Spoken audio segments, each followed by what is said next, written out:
Hey everybody, welcome back to the channel, and today we are building the perfect Valorant Pro Team. So what is the perfect Valorant Pro Team, you ask? Well, essentially what I've done here is I have made up a list of 5 players that I think would concoct of what would be as good as we can get when it comes to a Valorant roster. There's only one rule for this list, and that rule is these players had to have played in Tier 1 this year. So there's no Tier 2 players, there's no players from the Ascension League, there's nothing from Challengers. It's just these are players that played in the Tier 1 VCT. I think that's fair to say because those players should be the best players in the world if they're competing at the highest level. Looking at the VCT season in 2023, looking at who were the best players in each tournament, in each role, in each team, in each league, I have come up with a list now thinking that these 5 players that you will see eventually, they're covered right now because I'm going to do them one by one, thinking that these players would make the perfect roster, as least perfect, as good as you can get in my opinion, based off of last year's results. There's going to be some expected faces. There's going to be maybe some players missing that you may not expect to be missing from a list like this. Either way, let's get into it. First off, we are talking about our main duelist role. Who will be playing the Raze/Jet role now that Jet isn't as good as she was before? That aspect of it may not be as important anymore, but I do think Jet is still going to be an important character in the 2024 season. We will see. But either way, we could talk about a lot of players in this role. We could talk about Demon 1. We could talk about Aspas. But overall, I think what I decided to do is go with Aspas. I think Aspas might be the best player in the entire world. He is fantastic. He had an amazing season. He's won a world championship now. He's been to, I believe it's 3 grand finals now. Loud was an extremely good team, and Aspas, I do believe, was the driving force behind that team. Now that he is gone, that's really going to be tough for that team to be able to recover from that loss. And looking at the numbers, that's no surprise. In 2023, Aspas had 1,402 kills, 1,076 deaths, 275 assists for a KD ratio of 1.30. Surprisingly, that's not the best on the board, but it's still very impressive nonetheless. He's fantastic at Jet, he's fantastic at Raze. I wouldn't be surprised to see him pick up a new duelist character in the 2024 season with his new team on Leviathan. And overall, I think some people are going to think that Demon 1 belongs in this role. Demon 1 is not on the list. I don't think it would really make a lot of sense to have Aspas and Demon 1 on the same team unless Demon 1 is just plain smokes. But overall, I do think Aspas is better than Demon 1 just because he's been better for longer. I'm not totally convinced yet that Demon 1 is the best player in the world. If he follows up the 2023 season with an amazing 2024 season on energy, then that conversation or that mindset of mine will change. But overall, I think Aspas has just shown consistency way more than most other players to this point, so I do want him on my team if I'm trying to build the perfect roster. Moving on, we're going to talk about our IGL. Now, IGL, it's a sticky subject. Some people think that IGLing isn't really that important, especially when you can just have a roster such as Paper X that doesn't really have a set IGL and just kind of goes. They're very just W gaming. Granted, they haven't won a tournament, and I do think it is important for teams to have a set leader, a set IGL, and most of the winning rosters throughout all the tournaments in the VCT have had star IGLs. So which players would we consider for this list? We could talk about Boaster, who is the IGL of Fnatic. He won back-to-back tournaments in Lock-In and Masters Tokyo. He's been to a couple grand finals now. Fnatic's been very good during his tenure there. We can talk about Sadak. He's been on Loud, 3 different grand finals, won a tournament before, should still be a very good IGL going into next season. We could even talk about FNS, who, despite a kind of shaky year, I do think most would still consider him to be at least top 10 IGL, maybe top 5. You could absolutely make that argument. He has won international tournaments, and energy, I feel like he was probably the reason why that team got a lot more wins than it ended up having. So even though they had a down year by most people's expectations of them, I do think that FNS did help that team get to where it did eventually get, which was, I believe, a 3rd or 4th place placement in Masters Tokyo, and not a very good champions admittedly, but a very good regular season in the Americas. But the player that I picked, which I do think might be my most controversial pick of this video, if this video does end up getting a good amount of views, it's Busio.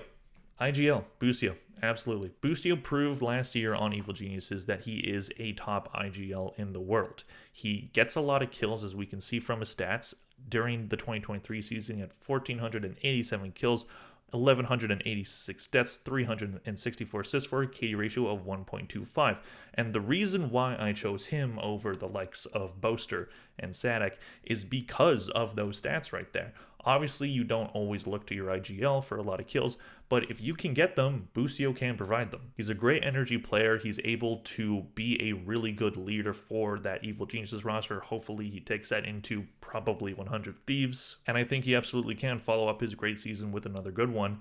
And I think just the way EG performed after Demon 1 came in, I think absolutely you give Demon 1 a lot of credit, and that could be an argument for why he should be here over Aspas. But I think Boostio knew how to play his players. I think he was being a fantastic IGL that entire time, and I don't think it should be that controversial to put him in the conversation in the top 5 IGLs in the world. And personally, for a roster that I would want to build, I would like my IGL to be able to put up good numbers when it comes to kills and deaths. So for that reason, I put him over Boaster, who, again, fantastic IGL, probably better just in the strategy mindset.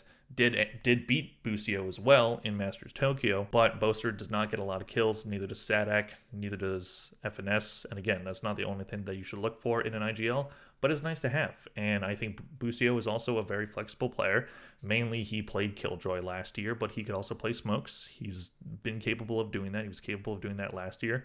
And I also like that aspect of his game where he's able to be a bit flexible, play a bit of that flex role while being a very good leader within his team. So for those reasons, that's why I chose Boostio. Next up, we're moving on to Sentinel, and I do think that this pick does kind of conflict with the Boostio pick, and that is Alphair. Now, for this list, I'm not exactly thinking of exactly what roles these players would play literally every single match, because teams can play with no duelist. They can do double smokes, double initiator, double controller, double duelist even if you're really feeling frisky. But generally, I just wanted to think of players that are really good in specific roles and to kind of build something around that, while also thinking of how flexible they can be when the meta changes and when, different maps require different comps. So the reason why I said that Alphair might conflict with the Boostio pick is that Boostio generally plays Killjoy. Who does Alphair play? Also Killjoy. So that is a confliction, and that might be an argument for why you should not have Boostio if you have Alphair on your team.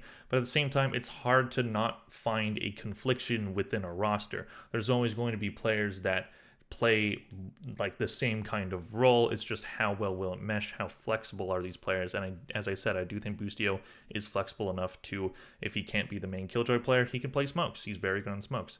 And I think he can even pick up other characters here and there. I don't exactly know every character that he played during the 2023 season, but I do think he's capable of a lot. And Alphair is capable of a lot as well. Playing the Sentinel role, he had 1,036 kills, 739 deaths, 220 assists for a KD ratio of 1.40, which I don't know if that's the best on the board, but I'm pretty sure it is. That is an insane number, an insane kill-death ratio. With Fnatic having those back-to-back tournament wins, his numbers were fantastic. He was one of the main reasons why. So I do think that while some people think that he's not the best player in the world, some people do think he's the best player in the world, I think there's arguments for both.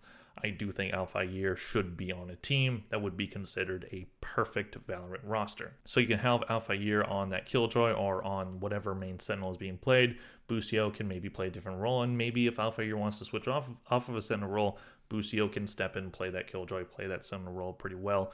So I don't think that this is too big of a confliction to make it bad. But let me know what you guys think in the comments below about that aspect of this team I'm building. Next up, who's going to play Smokes? Now, Smokes was one I went back and forth on. A lot of players can play Smokes. There are players that specialize in Smokes, and I did decide to go that route with having a player that is known to be a very good Smokes player, and that is Marved. Marved, he's been to a couple grand finals now. I believe it's 3. He has won one of them. He was a part of that Optic roster that had a very good run together. He did play on Sentinels last year. He was the extra man, but then he stepped in when Tens was sick and then when Def dropped out of the team. His numbers are much less than everybody else on this team, but let's look at them. In 2023, he had 302 kills, 333 deaths, 154 assists for a KD ratio of 0.90. So Smokes isn't a role that you expect a ton of kills out of, but Marved has shown that he's capable of getting it. And I think he's very good at holding sites, and he is very good at just being able to dominate his sites and be that really solid smokes player with his placements and just everything that comes with that role. So while you can make an argument for Mako, other players as well, I do think Marv is a pretty solid choice. And for our last player, which is the Initiator role, again, a lot of players to choose from here. Crashy's Victor, maybe not his main role, but he is very good on Initiator. Other players as well come to mind, but I went with Leo. So unfortunately, I don't have any player from the Pacific League, and I do apologize for that. I did try to find a place for Forsaken, but I just couldn't really make it work. And when I was thinking of smokes, I did kind of like Marved over Mako. So I did choose this roster with mainly just EMEA and Americas. That wasn't intentional. That wasn't my thinking. I'm not trying to be biased towards these two regions. I do think there is some incredible talent within the Pacific League. Just when I was thinking of these players, especially all the ones that won world championships, this is what I came up with. And I think Leo is a fantastic choice for Initiator. For his stats in 2023, he had 1,000 kills even, 728 deaths, 552 assists for a KD ratio of 1.37. A lot of kills, a great KD ratio, and a lot of assists. That's what you need from your Initiator player. There's a reason why Leo is also within that conversation of top 10 players in the world. He's very good at that. He's one of the reasons why Fnatic won as much as they did this year after not being able to win forever. So I think that if you're thinking of an Initiator, again, there's other players that you could choose from, but I think Leo is a fantastic choice. Anyway, so that is my perfect Valorant Pro team for 2023. I will be doing one of these at the end of the 2024 season, looking at how things have changed, which players would I swap out, which players ended up I was wrong about, which players I was right about, and which players are swapping out for someone else taking over the same role. This will also be dependent on how the meta changes. So we will see how that evolves, how these players do next year. But overall, I do think this is a very solid team. I think this can win. I think this one would be able to win, but that's just me. So this is my last video of the 2023 calendar year, and I just want to say thank you to everybody that watched, to everybody that subscribed, to everybody that commented, whether you were commenting something nice, something insightful, or something mean, because there were some of those. I do appreciate everything that you guys have helped me out with in terms of just giving your insight and liking and subscribing and watching along. It's been a really fun year making this channel and just being able to talk about all the nerdy gamer stuff that I like talking about. So if you enjoyed this video, please click like and subscribe if you haven't already. I'm going to do a lot more content in 2024, and I hope you guys join for the ride. Anyway, thank you all very much for watching. I appreciate you all, and have a good one. I'll see you in the next one. Bye.